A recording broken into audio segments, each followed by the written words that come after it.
GBG-L and GBG-B Pendulum Impact Tester are designed conforming to ASTM D3420 standard, used to test the impact resistance of plastic film, metallic foil, and so on. The working principle is the ball-shaped impact head rams into the test sample and bursts the sample with certain speed, and the system measures the energy the impact consumed to determine the impact resistance strength of the test sample.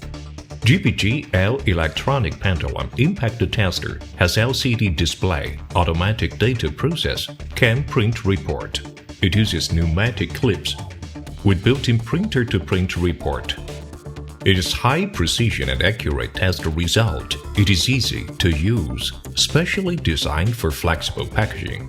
GBG-B Pendulum Impact Tester is mechanical instrument. It has dial meter which shows test result.